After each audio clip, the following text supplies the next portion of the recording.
Welcome to the Game Corner, another video game podcast. My name is Harris, and you might know me online as Rorix, and I'm joined, as always, by friend and co-host. This is Sheldon. You probably know me as Captain Unova. Hello, how you doing? Good, man. How you doing? Pretty good. Pretty good. It's been another week. It is. Another week down. Another week. We are past 100 episodes now. Oh, wait. Oh, yeah. I forgot. This is episode 101. Yeah. Cool. And I guess we should probably do some sort of neat celebration thing for that.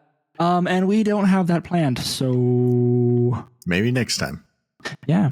I mean, thank you for people who have, continued to listen or watch us in all the various places through 101 episodes and then some other random stuff. That's a lot of episodes. Yeah. Actually, I'm proud of us. It is, and I am too. I'm proud of and surprised that we have kept this up for well over 2 years, technically. Yeah. Yeah. I mean, like 52 episodes in a year if you do it every week, and we certainly do not. Yeah, certainly have not done every week, but you know what? We made it to over 100 episodes, so yeah, feels good. I don't know. I also like just coming out and hanging out with you and whenever Rowan's here, so it's fun. I mean, that's what makes this like I was gonna say palatable. That's not the right word, but it certainly keeps it going. Yes.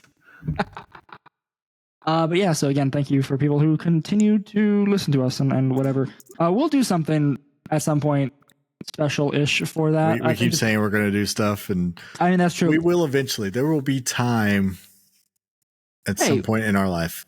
We're doing something more, kind of, maybe, just in the fact that we're continuing to A, make episodes, and B, there's this cool video game club. If you want to join, you can just kind of play. Come play video games with us and talk about them in the Discord in the link below. Actually, so on that note, I mean, that's coming to an end. I have to figure out what next game we're going to play is, and I haven't done that yet, so I might post in the Discord here sometime this week. Yeah, we need to get some conversation going on that. Yes.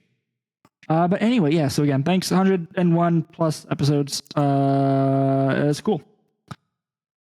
And to round out how cool 101 episodes is, we have nothing for this week. Well, there's no news in Pokemon, so there's been no tournaments, no changes to anything. There was a GC that happened over the weekend, which I didn't realize that the sign up was in UTC time and not like local time. So I signed up like 2 hours late, so I missed it. Which is silly. Which I had a nice, super spicy little team too. It was so much fun on ladder. Some choice scarf, annihilate, coaching a population bomb. Oh, you went that route? Oh yeah, it was so fun on ladder. Like I can imagine. Yeah, I need to start thinking about practicing for Toronto just so that I can actually do something in the realm of practicing for Toronto. Which I mean, I don't know what I'm going to take, but it's not that. It'll be something rain. It'll probably be something rain. It's not a Pelipper on the team, probably an Archaludon. I mean, yeah, that's pretty on par for me for what Reg H looks like. Give me a Pelipper, an Archaludon, some physical water Pokemon, and a Sneasler. Yeah. And two other ones. You'll get it. Yeah. You'll figure it out. Eventually. I don't know. I had the itch to stream, so maybe I'll do something like that. Speaking of doing other things. That'd be exciting right there. I know, something so random and different. But we'll see when I can actually do that. I don't know. Because of hurricanes, I got random time to make up for work. What we need to do is whenever we sit down and play video games, just to sit down and just hit the stream button and just stream whatever. Or record. Yeah, just hit the button and whatever comes out of it comes out of it.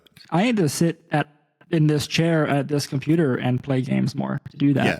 Oh yeah. Mention how nice it would be if you had like a Elgato sitting at your console too, like your PS5 and.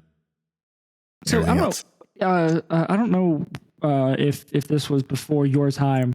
It would have been only slightly before. I used to stream from my PS5. I would actually take it out of my living room, put it here on my desk next to my computer, hook it up to my Elgato.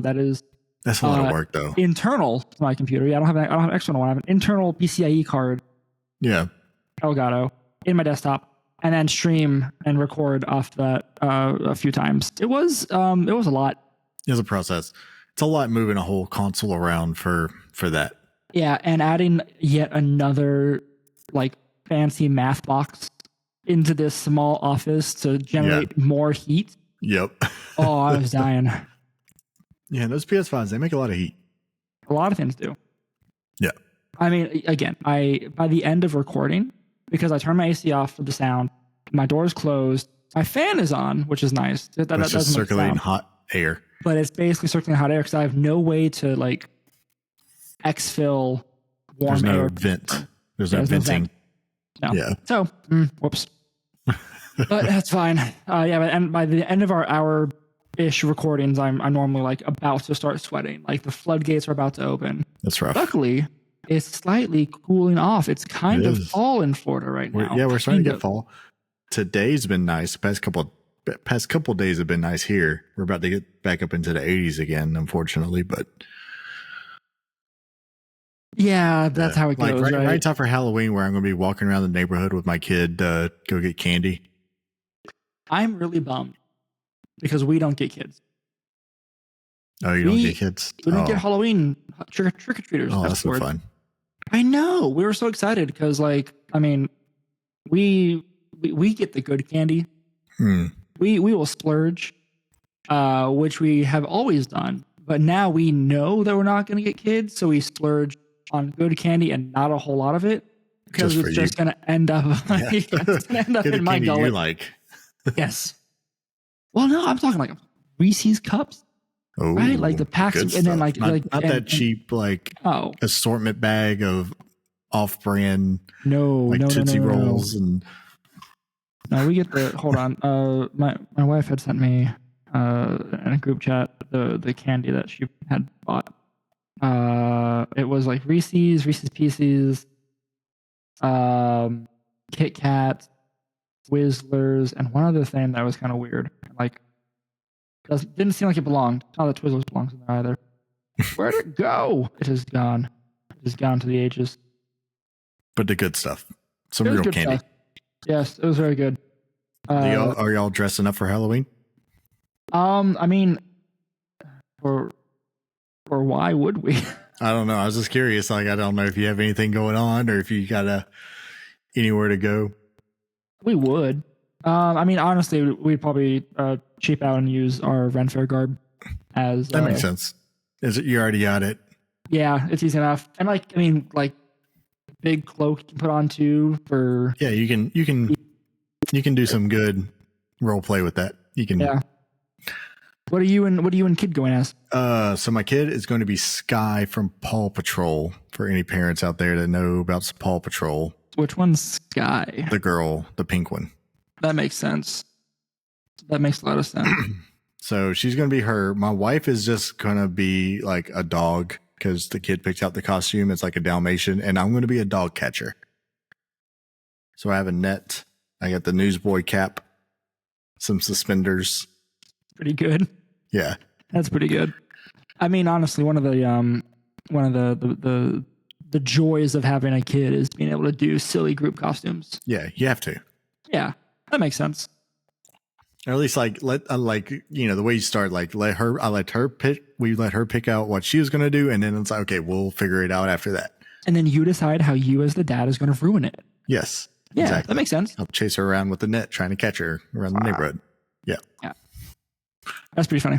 You should make sure to send pictures to the group. We will. Yes. We will. I'll post pictures of it all over the place. Fantastic.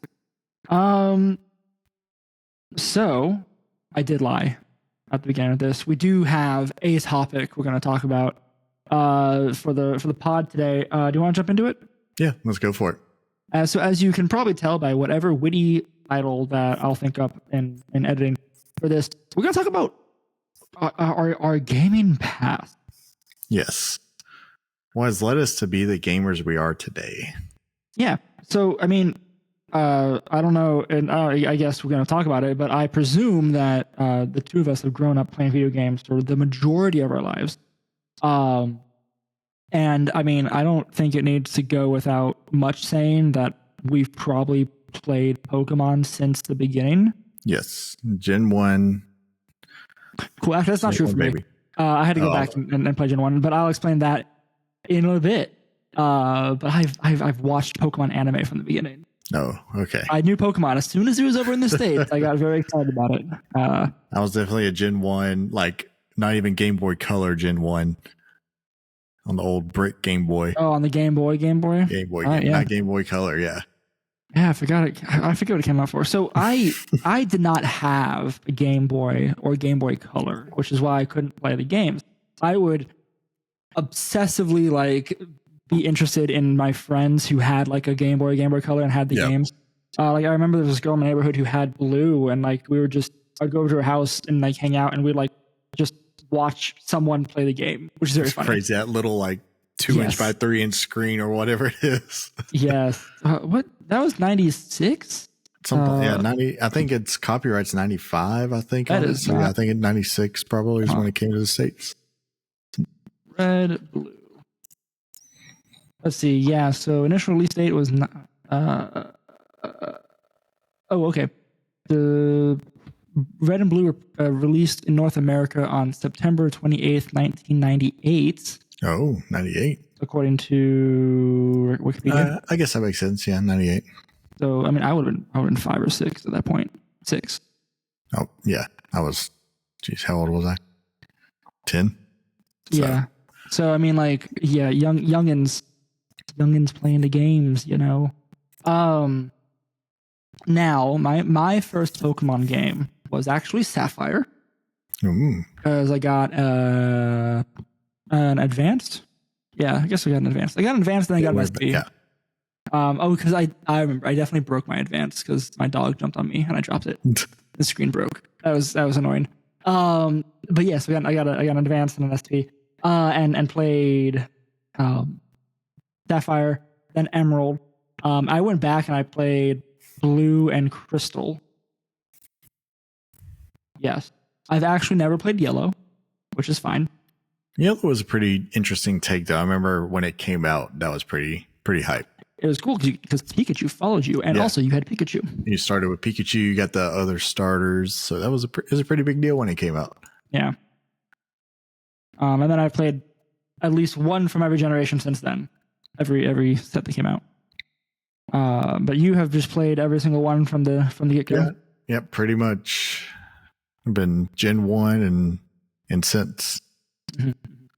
But that was not my early game. Like, so. Oh, do you remember what was your first video? Do you remember your first video game? Okay. I do. I have several early game memories. I know what my first my first gaming that I had personally at home was one of two things. I do not know which came first. I can probably do some mild research and figure it out. I had a Super Nintendo. Okay. Which actually that's old. That was probably first-ish. And I would play. I mean, the game that I definitely put the most hours in for that is Super Mario World. Yes. Because that's one of the best games of all time. Yeah. I will take no questions because it's just true. And that's I honestly that's what I played the most of. I remember this had to be, it could have been pre-K or kindergarten or something. Maybe first grade. But like something early, and it was like something that was obviously extracurricular because we were playing some game.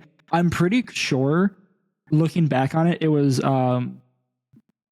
Chrono Trigger. Oh, you playing a RPG? Yeah. It was that was 95. I'm pretty sure it was Chrono Trigger because it was one of those Final Fantasy-esque games, right? Yeah. Where it was a JRPG style. We had an overworld. You're walking around. I specifically remember. I need to see if I can find an image of this in Google Images real quick, because I remember like an airship thing, which I think is what you traveled around on in that game, right? Yeah. Yes. Yeah, in Chrono Trigger, there's an airship. Yeah. Yes, I remember that oddly distinctly for some reason. And like traveling around an airship on the overworld. That was something that I experienced. And then Oh, and then for home stuff, right? Besides the SNES, my dad and I built myself my first computer when I was very young, and then it was probably mid by even those standards back then, which is fine. Because all I played on it was Putt-Putt. Nice. The Putt-Putt car games. Yeah. From, what is it? Huge Entertainment? Is that what? Maybe. I don't remember. Putt-Putt. Putt-Putt saves the zoo. Humongous Entertainment. Yes. So I love the Putt-Putt games, which are just like, if you're unfamiliar with them, they are point and click adventure games where you play as Putt-Putt, who is a sentient car in a world of other sentient cars. He has a dog, which I think is why I love the game so much. And it was adorable and so much fun, and you just like solved some silly puzzles. It was the in the height of those like at home edutainment games. Yeah. Yes. Yeah. Well, we had a lot of those back in the day, though. Yeah. And a lot of them was from Humongous Entertainment, because they had Pajama Sam. They had what was the one I used to play? Math Blaster. Do you remember Math Blaster? Did you ever? I never played Math Blaster. No, I know what it is. Yeah, I remember playing that one a lot. What was the other? Humongous Entertainment. Oh my gosh! It literally says award-winning edutainment software. Oh, Spy Fox, Pajama Sam, and Freddy Fish. That was the other one. I played a lot of Freddy Fish. Yeah. Very nice. I look up humongous.com is their website, and the first thing is your childhood now on PS4. Honestly, that's though, awesome.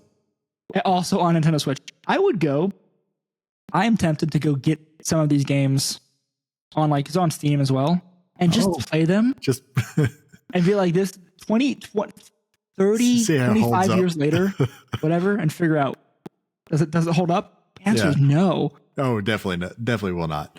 But it would be so much fun to do.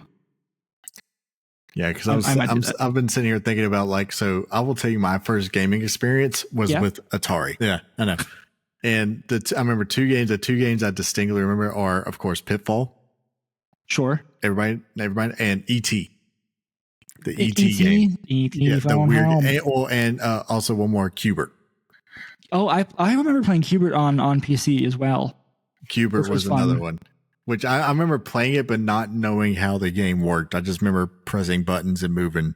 And seeing the colors shift, and then you probably died more often than not. But I had no idea what was going on as a kid. Yeah. Those were my very, very first gaming experiences. And then I got a NES. Original Super Mario. Yep. I can't remember what was on that and Super Nintendo, because then I remember just like straight to Super Nintendo. That's when all the really good games hit. Sure. Yeah. You're talking about Super Mario 2 was a good one. Yep. Because that was the one with Birdo, right? Isn't that the one with Birdo where you can jump on the eggs? And so, I mean, for those of you who want history, Super Mario 2 is not a Super Mario game. It is a reskin of a different game that they just put Mario stuff on top of, which is why we have Birdo and the Shy Guys. I did not know that. And the turnips, Princess Peach's. Oh, yeah, the turnips and all of that came from a completely different franchise that did not make its way to the US. It was only in, I'm pretty sure it was only in Japan. And they just reskinned it and then translated it to be Mario 2. Interesting. Yeah. I mean, also the art style is so different too than kind of normal Mario stuff too, a little bit. Like exactly why. Yeah. Yeah. Makes sense. But yeah, again, staples like Peach's Turnip, Birdo, and Shy Guys all came from just some other franchise entirely. Interesting. Yes. A little nugget there. Mario 2. But yeah, I remember playing it a lot. Super Mario Brothers 2 there, Super Mario 2, like you said, Super Mario World. Again, one of the best games ever made. Yeah, Donkey Kong. That's when we got introduced to the whole Donkey Kong franchise, Super Nintendo. Mm-hmm. There were so many games on Super Nintendo though that like I kind of wish we could go back and revive some of the franchises the way they were. Doki Doki Panic. That's the real game. Sorry, I had to look it up real quick. I was gonna bug me if I didn't say it. Continue. Oh man, like because what all did we have back then? So like we had some like gyms though, like so you got thing like Earthworm Jim. Earthworm Jim. That was a space dude with he was a worm and a spaceman Earthworm body. I have seen this. Yes. Oh my gosh. Dude, the logo for this game is actually amazing. It's just the art and everything. The whole style of that game is just incredible. Wikipedia has nothing. You have failed me. Images. Oh my gosh, this is terrifying. Actually, someone's like done stable diffusion art of Earthworm. Dude, it's so good, man. Like the art, the whole style of the game was so cool. It's very Ren and Stimpy. Yeah. So if you know Ren and Stimpy, that's the very style the game's going. Like in all the jokes, like you can see the like logo of there's just random cows. And there's just random cows just as jokes all throughout the game because that's what they used to do back in the days. There's Easter eggs and just jokes and everything. Yeah, the first one came out in 95. I never.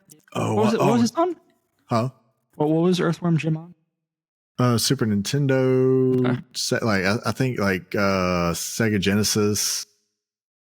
So yeah. I also had a Genesis, and I think I managed to briefly get like Sonic to work, the Sonic Genesis game I was there. Yeah. But I'm pretty sure that thing died so fast. Like I could not figure out how to get that console working. Oh, so this SNES at the time was the winner.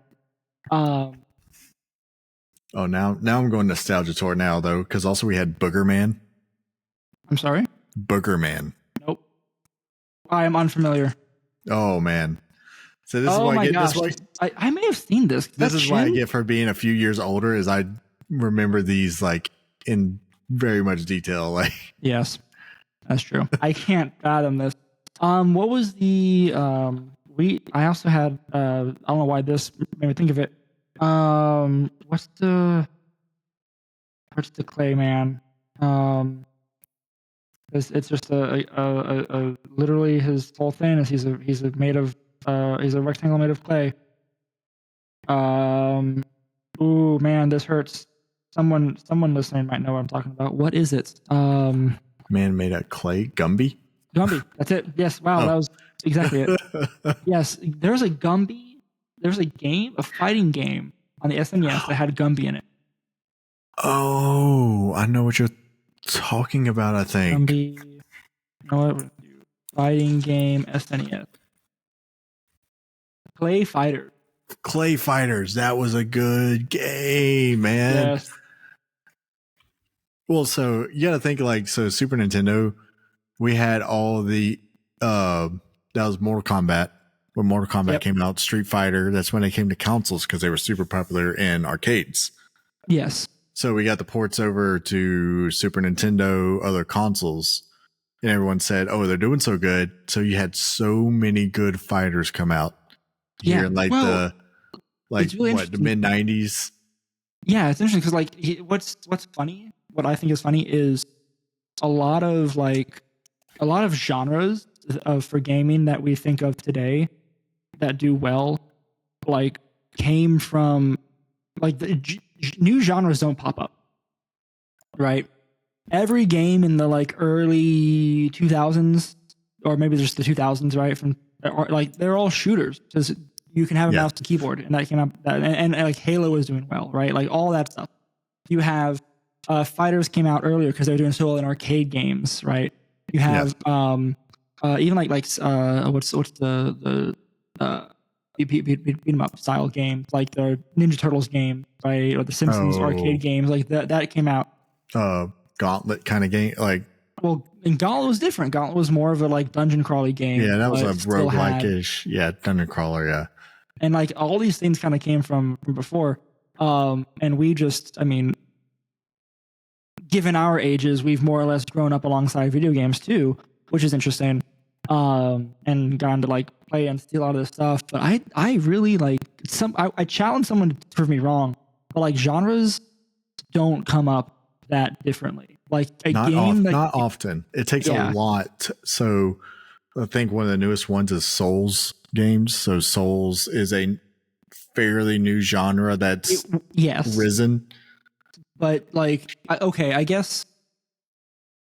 Okay, yes, Souls-like, and even like you have like roguelites are more common and come up probably more recently in gaming history.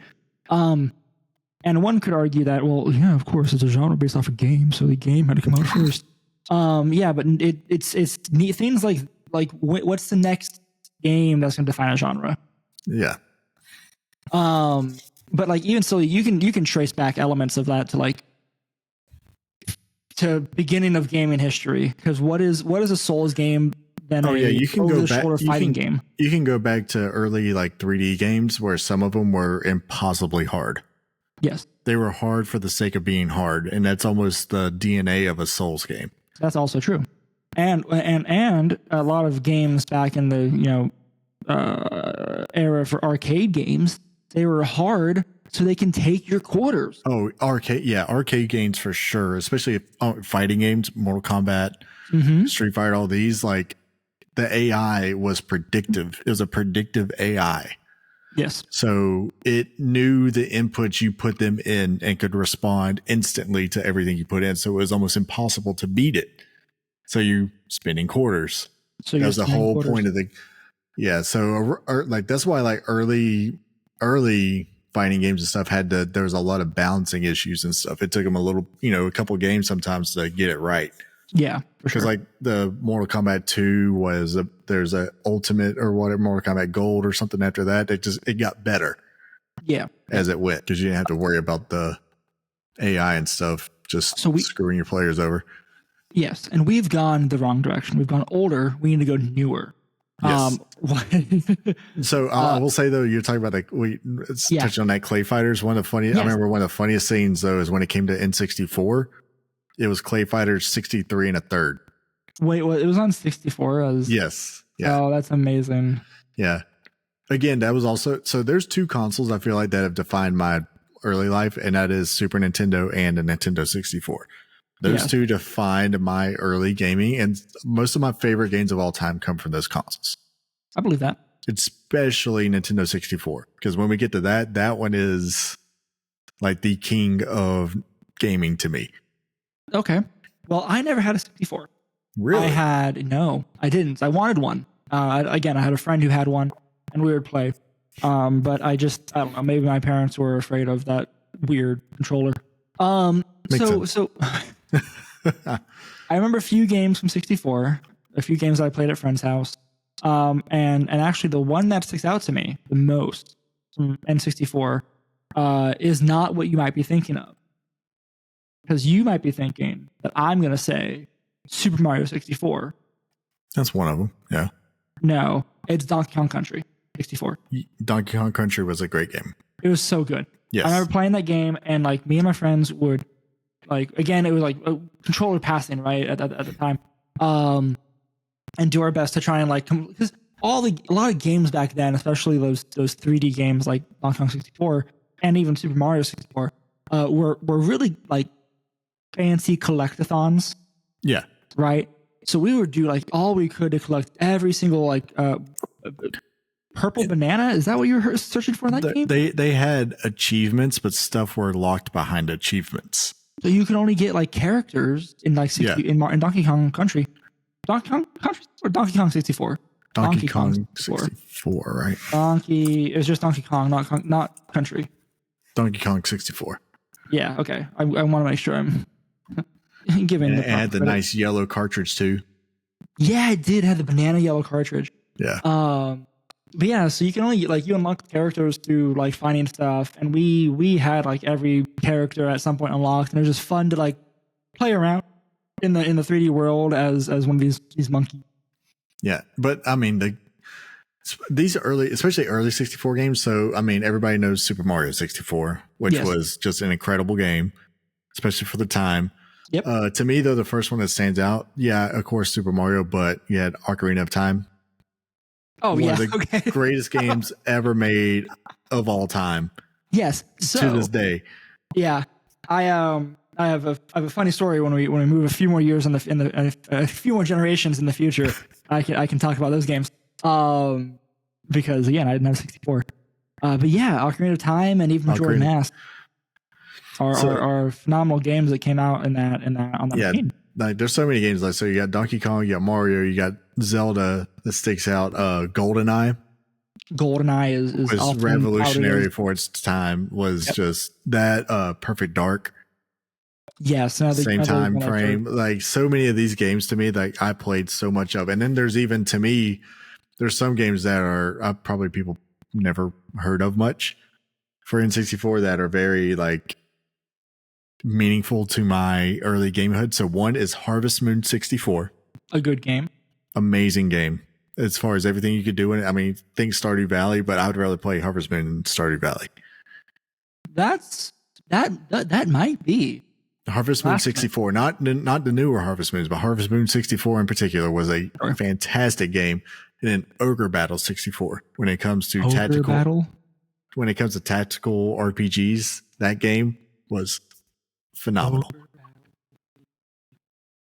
So good. I love the little kind of chibi art style in it. Oh, sure. Oh, cute. Interesting. Is this a tactics game? It's not Ogre. It's not like a tactics. It's a kind of a tactics where you position your people in a squad kind of thing. Mm-hmm. And then they attack from there. But it's not like a tactics where you move on the individual piece, like a big giant chessboard. Yeah. Not like Final Fantasy. Yeah, I'm trying to say not like you're thinking Ogre Battle Tactics, or there was one that came out on Switch recently, or a few years ago. Game? Not Ogre Battles, but same style of the tactics. Like Final Fantasy Tactics was like that. Yeah, I'm thinking of. Why can't I think of the dang Fire Emblem? I'm thinking Octo Traveler. Octopath Traveler is an RPG. Yeah, but it's a tactic. It's a tactical RPG, isn't it? Nope. Oh, nope. There's another one I'm thinking of. Bog standard JRPG. Okay. Well, okay, not bog standard. It has fancy things to it, but it's a JRPG. It's not a tactics or a okay. RTS. There was another one that came out, I think, around when Octopath came out. Regardless. Or Groove. And also, man, I keep thinking of N64 games because like I got an N64 and some old games kind of displayed up on a shelf. That's what I was just looking at. So Diddy Kong Racing. Diddy Kong Racing, very good. Was Mario the Kart, best, obviously, best racing game ever made. It's better than Mario Kart. Oh, them's fighting words. Yeah, I would say it was better than Mario Kart 64, which Mario Kart 64 was peak Mario Kart, I think. But sure, because it is. Diddy Kong Racing was so good. It was so good. Have you ever played it? I have not played. No, because Diddy Kong Race, some Diddy Kong Racing has already come out to. I mean, like a remake or something, right? Is that true? I don't think it did. Diddy Kong Racing. I thought something came out. Oh, maybe it came out on 3DS or something. Or Virtual Console. I thought something came out for. I could be entirely wrong. I might be entirely wrong. I think I remember hearing something, or maybe it was being developed for something. Yeah, or maybe people just wanted it to come back. Yeah, probably. I do remember hearing good things about it.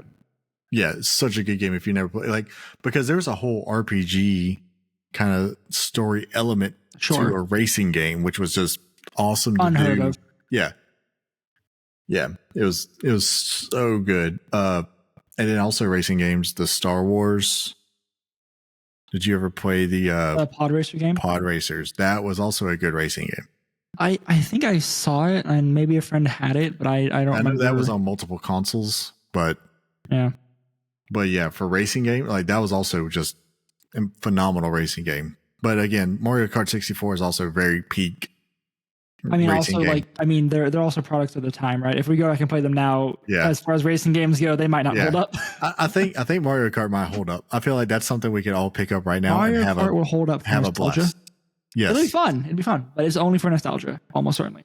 But I feel like it was simple enough that, like, you know, it didn't depend on too much as far as graphics and input or anything. Yeah, it had to be, right? It had to be simple. My next console in my lifeline was the PlayStation 1. I did have a PlayStation, and I really only remembered 2 games on it that I played a lot of. Spyro. I love Spyro. It's like one of my favorite games from the past. Yeah. And then Gex the Gecko. That sounds familiar. It's a platformer where you play as a gecko named Gex. And it's just I don't think it was it was a weird game. And I remember they had it on 64 too. Like the cover, because the cover had him. He looked like James Bond. There's that one. What was on PS1? It was on PS1 too. Oh, Enter the Gecko. Enter the Gecko. Yeah. I remember playing this game, and I don't know exactly how I stumbled upon this, but there's maybe I looked it up or something. There was you can put in cheat codes to get weird powers that Gex had, like breathing lightning or something, that you can play in the game too, which was very fun. And I would do a lot of that and cheat my way to victory. It was very fun. So did you use a lot of guides back then? Do you remember a lot of the guides and stuff we used to get? Was it Ultima? I didn't get guides. I ended up looking stuff up online sometimes. I guess what I did. Which again at the time was go to the computer, dial up internet, find an FAQ somewhere that someone had designed the whole thing with letters in shapes and stuff. Took all that time. Some terrible ASCII art. The internet was a very different place back then, kids. It was a wild place back then, man. Yeah, but I found something weird, and then I look up I don't even know when did IGN exist, because I know I've used them for guides in recent years. So I used to get those if I got a new game and it was I ran into a lot of hard things, I really wanted to know a lot about the game, I would go and get it was Ultima, wasn't it? Ultima was one of them. They always had the big guides at GameStop and everywhere else too. They'd always have the walkthrough guides or whatever. Yeah, the big, huge, thick walkthrough. I'm pretty sure I have one for Pokemon, even just because I love Pokemon, so I want to get to know everything about it. I did have those, right? So I definitely bought Pokemon guides, and I might be able to find one too if I tried hard enough. I know. I need to go to my parents' house and see if I can find some of those old. Oh, you have these old, fairly thick printed books. They were in depth, and half the time the information was wrong.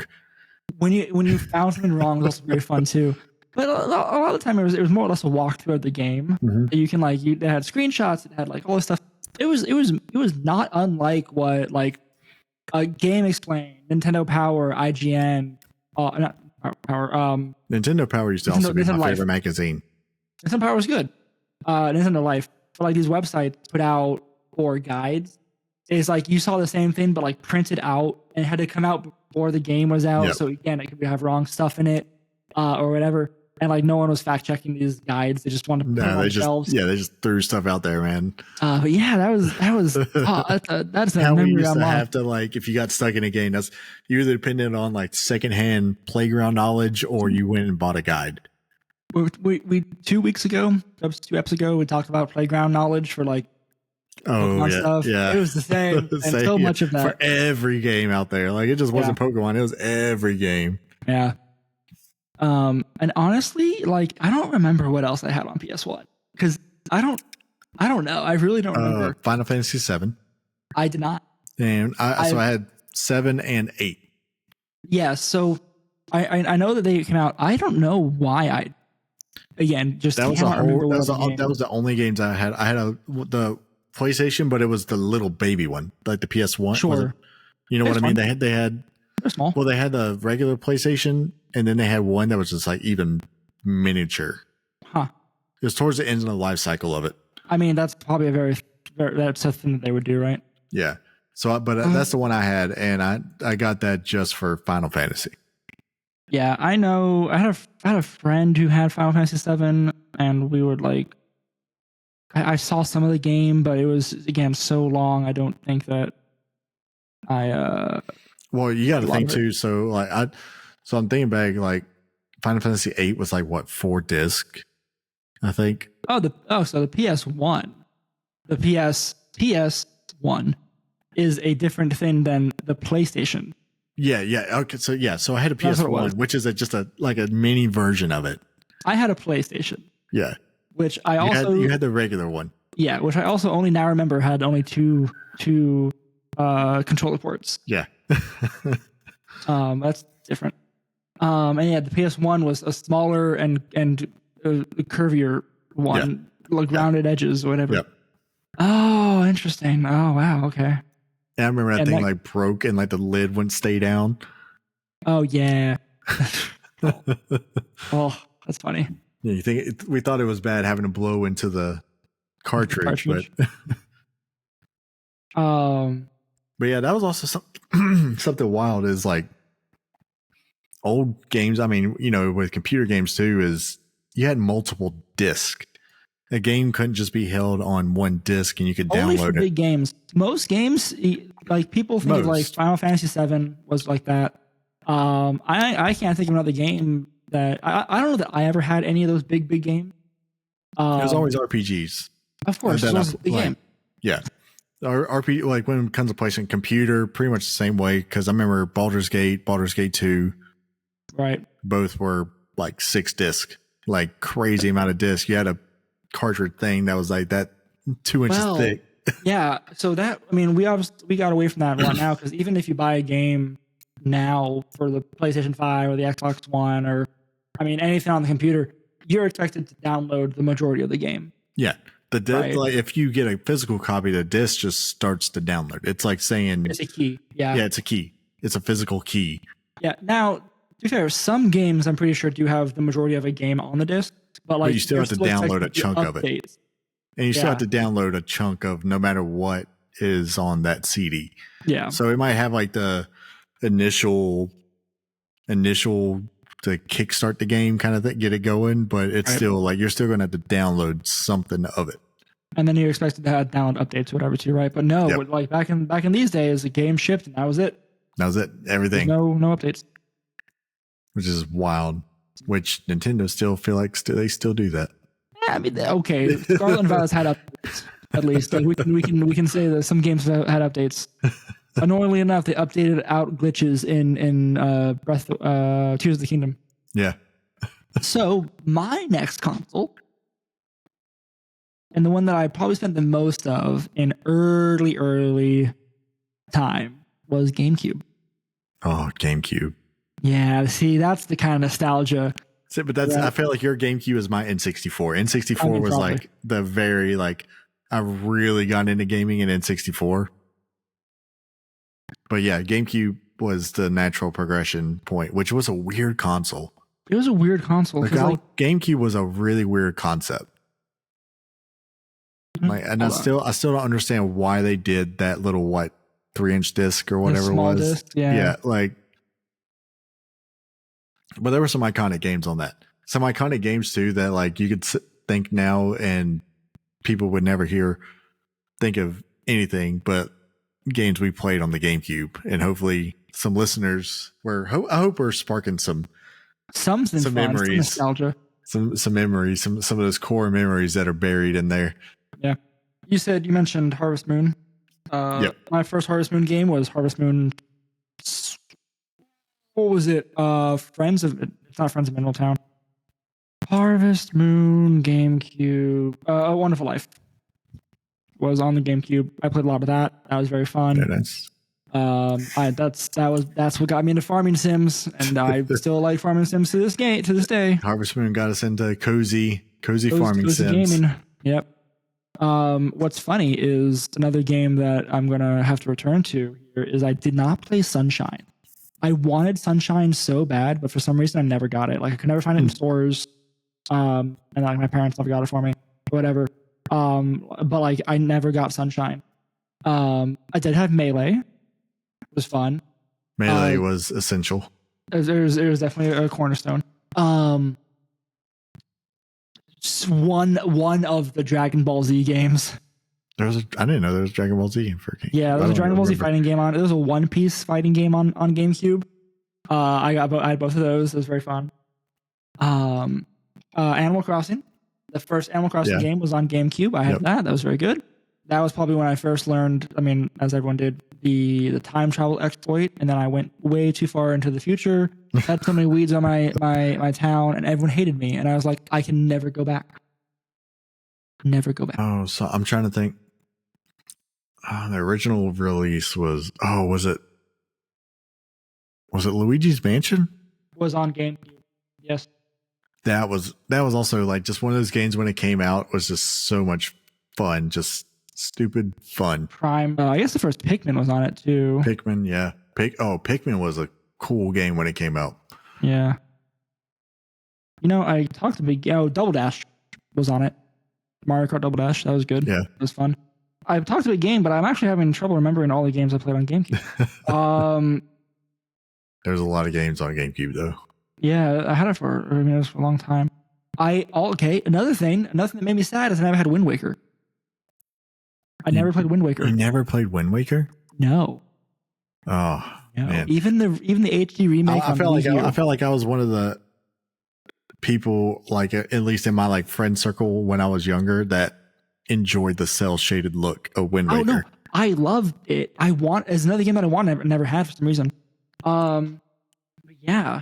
Wind Waker was is another one. Is when like on the release, like those early Zelda games were so good. Mm-hmm. Mm-hmm. Ocarina of Time, Majora's Mask, the Wind Waker. Those three by themselves are just phenomenal games. Yeah, like essential gaming material there.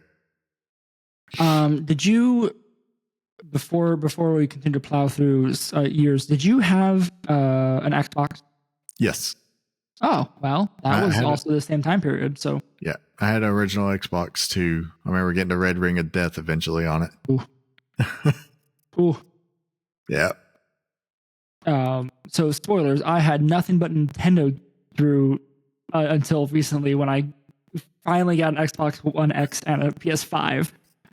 So I'm going to be Nintendo and PC from here on out. Yeah. I don't remember much for 360 or like Xbox and all. Like I felt like at that time I was just kind of getting them for like Call of Duty just to play with friends, Halo, yeah, things like that. But like whenever I wanted to play like a game, I went to the GameCube because I remember having both. I had a GameCube and a Xbox. Sure. And so like that was for like the shooter kind of style, but like everything else was GameCube as far as any adventure game, RPG, racing games. Sure. Of course, Smash Brothers. Smash Brothers was a must. I mean, party game stuff, right? Easy enough. Yeah.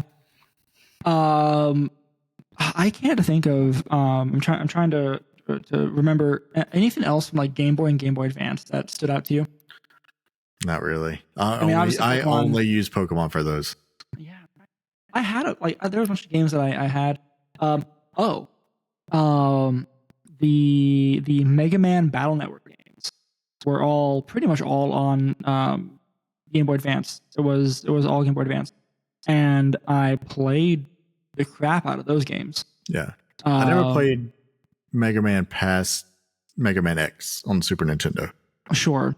So what's funny is that was actually I played a little bit of like I think it was X.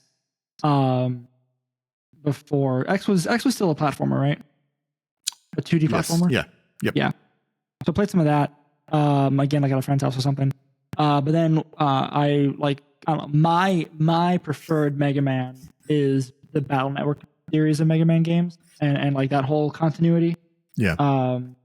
I still look forward to the day, especially the direction AI is going, where we can all have our own net navis in that same style. And we're almost there because we already have these things that we carry around all the time. Yeah. Next thing you know, it just needs to be up in here.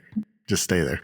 No, it can stay a separate device, but it's going to have its own personality and it'll AI a body figure thing, digital being inside of it. Oh, but yeah, those games were fun. That was the other thing that I definitely spent a lot of time on for Game Boy Advance.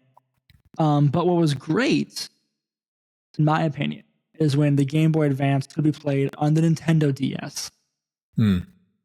Because the Nintendo DS and the 3DS, I kind of lump these together a little bit, even though they're very distinct systems. That's also when I got to go back and play some of these big games. My favorite all-time Nintendo DS game, and specifically DS, not 3DS, just the DS, is Super Mario 64 DS.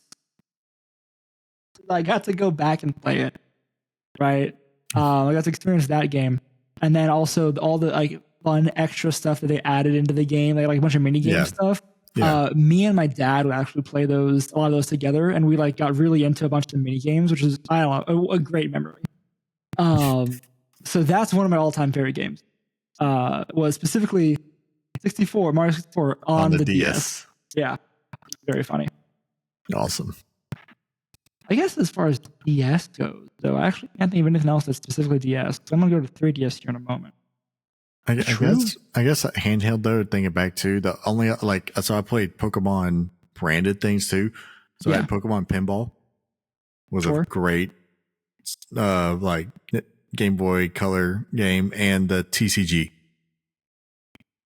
So which you can play that on the Switch now. They have it on the Switch. Oh, it's on the NSO Virtual Console. Yeah, the Virtual Console. Yeah. Let's see. Oh, Black and White and Platinum. Nope, that's it. What's the other ones? Diamond and Pearl, Platinum, Black and White. Yep. All came out on the DS. Yes. I'm fact checking so I don't mess this up on a Pokemon based podcast. Yeah. Okay. That's all DS. So play all those, of course.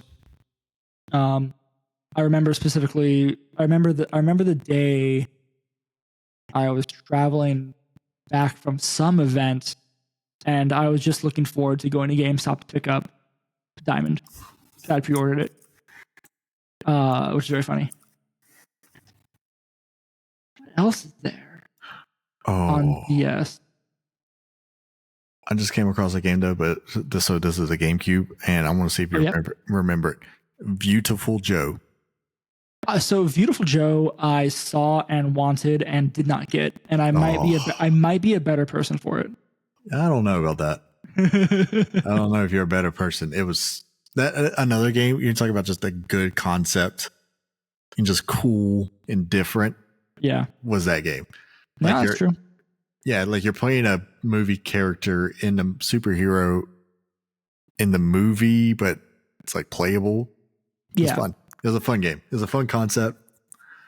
I remember it being very different. The cell, and, it had that really nice cell shaded art. Yes. Speaking of cell shaded art, DS was Phantom Hourglass. Also, that was fun. Yeah. And there's a handful of other Mario games, but again, Mario games are all great.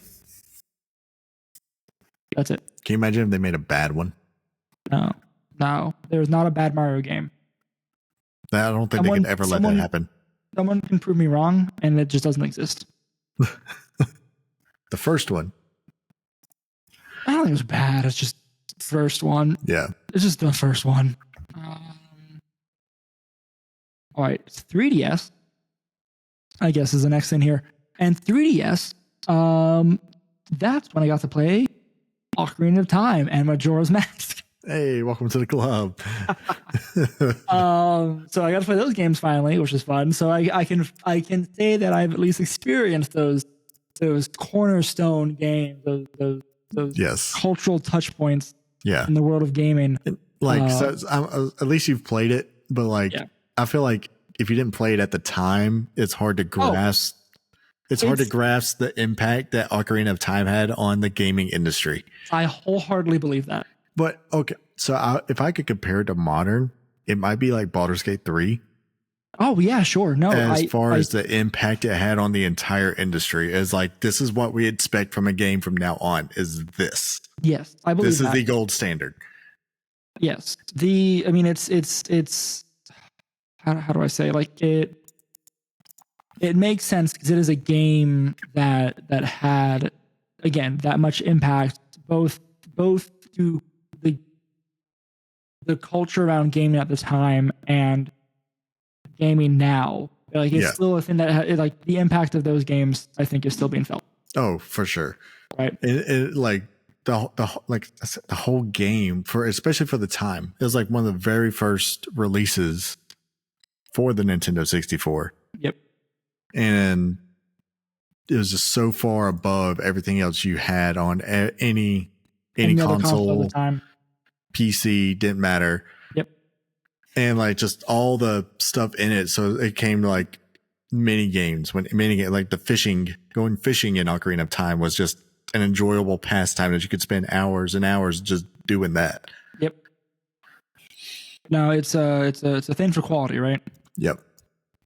What else? And then Majora's Mask too just built on that. If like, Majora's Mask was nice because they turned that game around pretty quick because they used all the same assets. Same assets, but the premise and the whole just concept of the game was very something new. Yeah, I remember the first time, like, the moon crashing on me. I don't know what's happening, trying to understand, like, oh gosh. Yeah. So yes, experiencing these games later, yeah, I mean, you lose a little bit, but you can still appreciate what they are. Did not have the same impact, and I could also look stuff up. Yeah. At that point. True. Yeah, there's no getting stuck in trying to figure things out, because, like, was it the water temple, I think, in Ocarina of Time was a nightmare for like 10-year-old or whatever me. Like, it was that thing was horrendous. On the note of Zelda games on 3DS, also Link Between Worlds is one of my favorite 3DS games. One of my favorite Zelda games, probably. And I wish I could go back and play that. A, just play that, and B, play it for the first time. Right? I think that was very fun games. I did not. Well, wait, no, A Link to the Past. I played Link to the Past. That was also on. That was on Nintendo NES. Just on NES? Yeah. I have to double check. I want to say I played it. Yeah. They remade that though. Yeah, they've remade it. I mean, several times. They remade it on Switch recently. No, I didn't play on Switch. I know that. Link. I'm sure they remade it for like 3DS or DS or whatever. Yeah, on 3DS. Ooh, I'm pretty sure. But Link Between Worlds, nonetheless, I liked a lot. And I'm blanking. I had another game. Oh, the other thing that I wanted to mention about 3DS and DS, right? That's a step beyond just the games, but the fact that so many people had them. Again, 3DS is like the DS family of games. I don't know how they categorize that. It's like the best-selling gaming system, period. I think. I'll fact check that later. But everyone had one, right? So you can do these things to have this like multiplayer experience a lot more, right? A lot easier, because you didn't have to have a link cable. They just had the wireless, aspect to it. You had Street Pass for 3DS, right? All the like little me things you can do with that. That was very fun. Which I think also is such a neat aspect in how gaming has A, developed itself, and B, had an impact on my personal gaming and stuff, because part of the reason why I even do this podcast and whatnot is because I always see gaming as a communal thing, right? Yeah.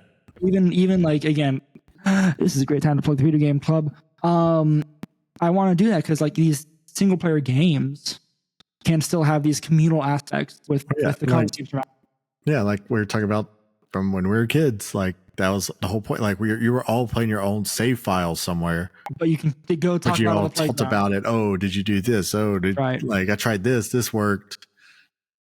So that is the thing that I will always hold true to myself. So I think the 3DS and the DS really did a lot to push that forward. Yeah, well, like wireless communication helps a ton. Yeah, I mean, you had the technology not standing in the way of itself. Yeah. Right. Like, again, the link cable worked because it had to. Did you have any friends that had a link cable growing up? Yeah. I did not. Oh, really? Me and all my friends, none of us had a link cable. I never saw a Gengar. I never saw a Machamp, and I never saw an Alakazam. I did at some point. The memory unlocked. Legend of Zelda 4 Swords was a game that we played.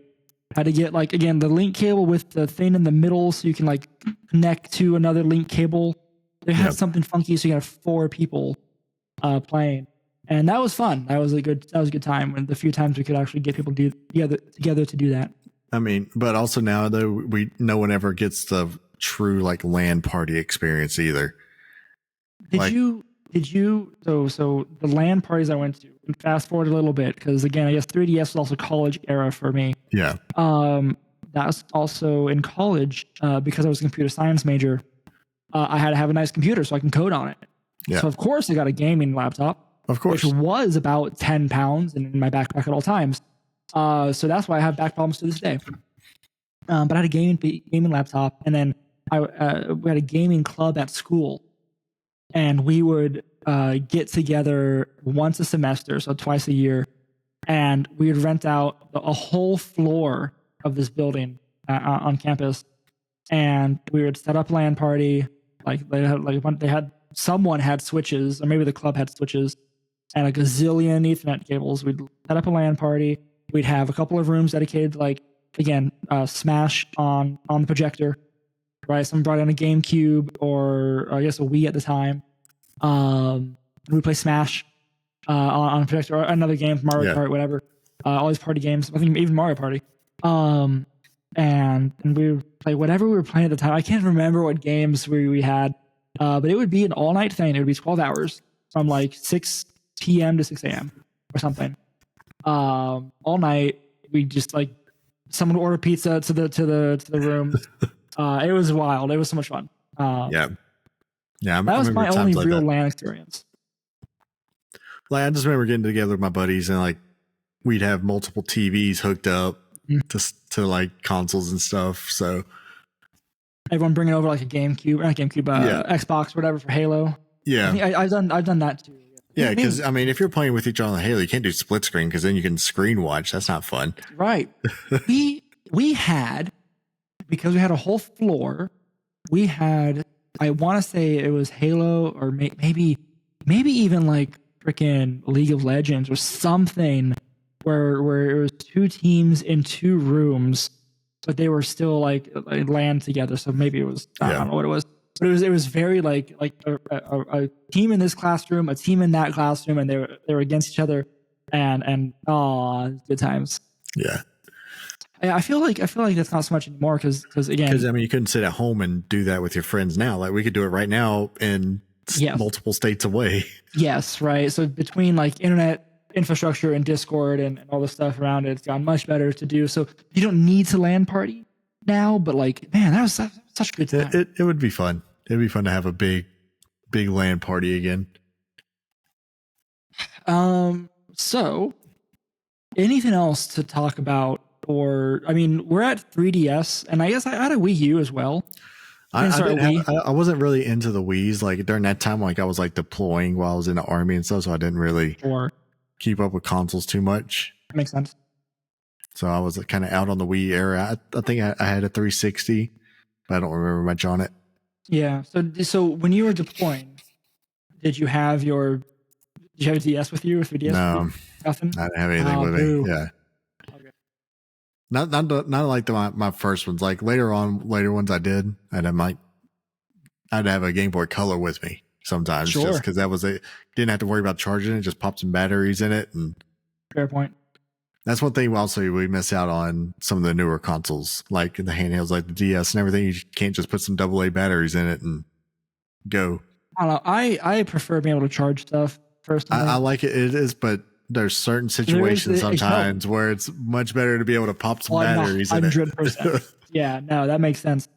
Until it's, 30 30 years later and the battery in the cartridge dies. Yeah. And so you lose your save file every time you turn the game off. It's true. The limits of technology. Okay, so then the next thing would have been, I mean, if you missed Wii and Wii U, then Switch, and now we're current. Yep. Right? Now we're here. Yeah. I mean, but again, the other thing too that we didn't really talk about a whole lot was Steam, right? I mentioned I had a gaming laptop in college, and I guess that's when Steam also kind of like changed the game a little bit too, because exactly, yes, it put everything access to you.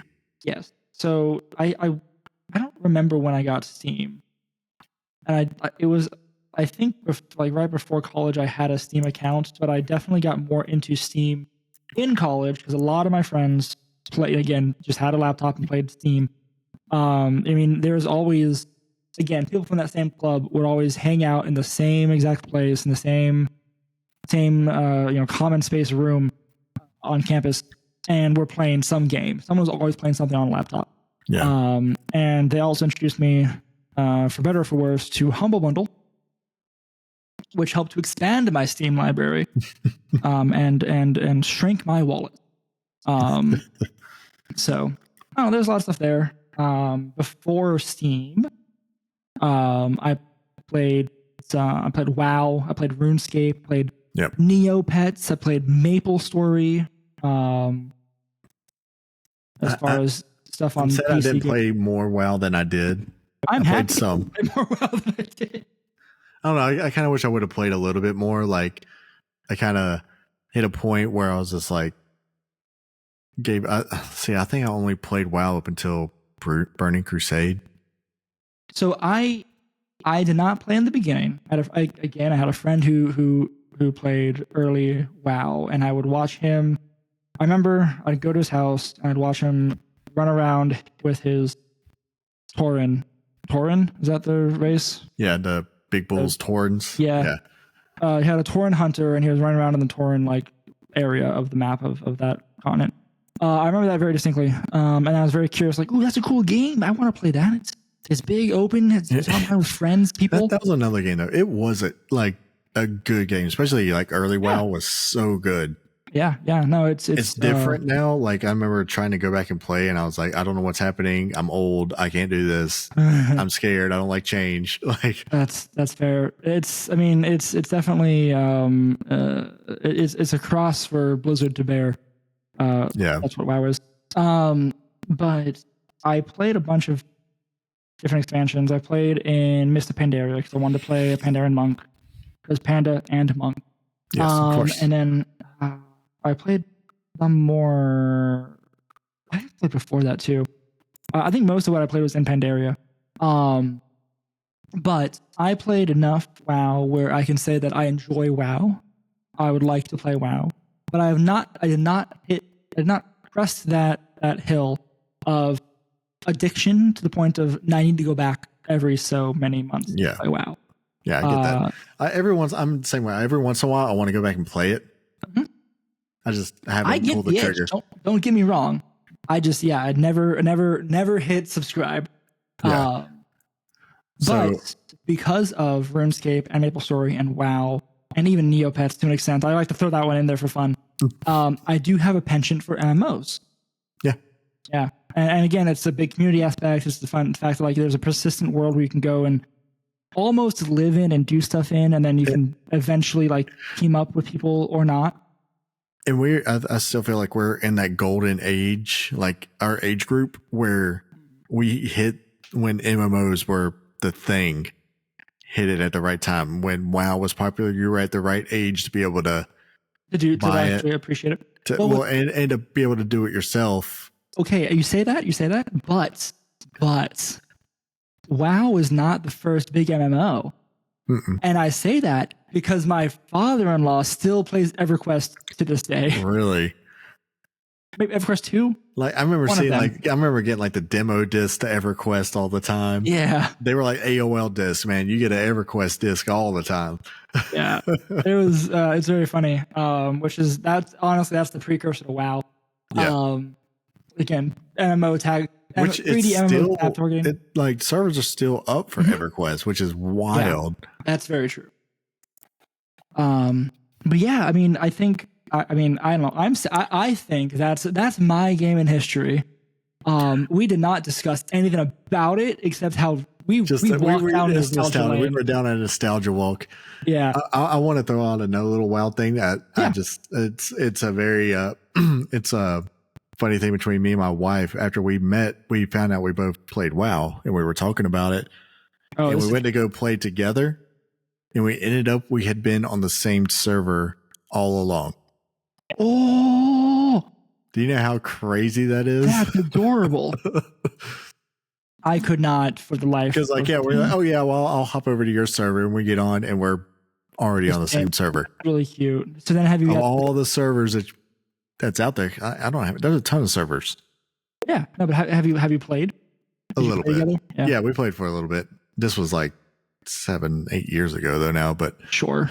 I could not for the life of me get my wife to play any MMO with me. I've tried. Oh. Not her cup of tea. Makes sense. It's not everybody's. Yeah, no. But honestly, if honestly, it's probably a good thing, because if it was her cup of tea, I wouldn't be doing this with you right now. Yeah, you'd. We would just be. You'd be doing a dungeon right now. Are you raiding? Yeah, no, that's probably true. So that's dangerous. But yeah, I don't know. That's it. I mean, like we've at least talked up to the Switch more or less. Yeah. Current thing, right? And obviously, I like thinking, because like as we were going, it's just like, oh yeah, I remember that. Like, oh. I mean, I hope some of y'all go and look up some of these games if you've never heard of them, because some of them are trippy, man. Like going back to like Earthworm Jim. If you haven't seen that game is a trip. Like, yeah, it's wild. And then there's a whole I feel like subsection of like Super Nintendo games that are in that style of like just weird stuff, whatever. The weird, like I said, that Ren and Stimpy kind of art and humor.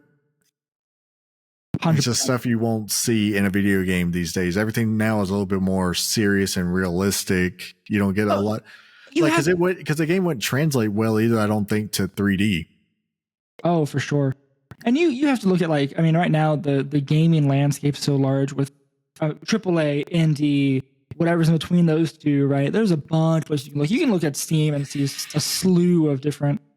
Steam is wild. You look at Steam, like.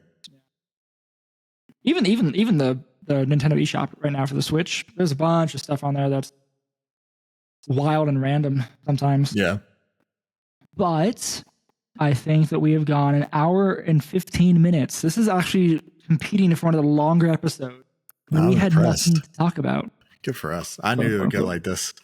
I mean, whenever it's just the two of us and we have nothing super planned, it always happens. So all that said, I mean, I agree. I hope that, y'all who are listening, watching, whatever, like, you either had some nostalgia like sparked in you, that you go look up some of these older games and, like, whatever. But share your thoughts down below. Like, let us know what it is you guys had. What's your earliest gaming memory?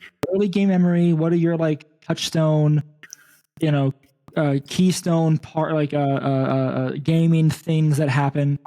What do you think of ours? We would love to know. It'd be very fun.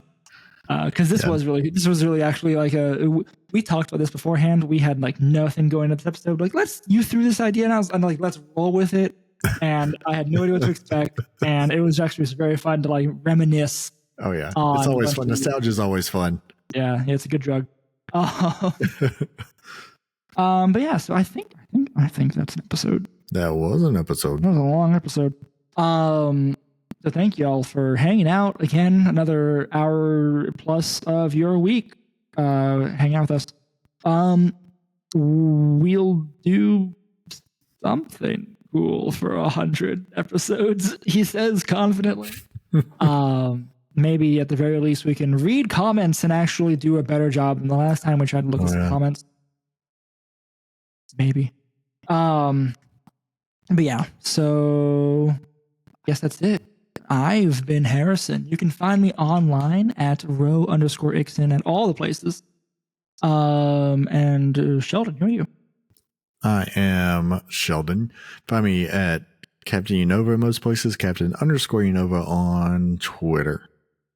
And together we have been the Game Corner fans of the Game Corner, the Game Corner Pod, the Game Corner VGC in various places. You should at some point maybe put the effort to actually trying to change the name, make it unique. I mean, not unique, make it uniform across all the places. But all that stuff is in the links down below, including our Discord, where we have the video game club. I don't know why I'm like using an external hard drive as a pointer.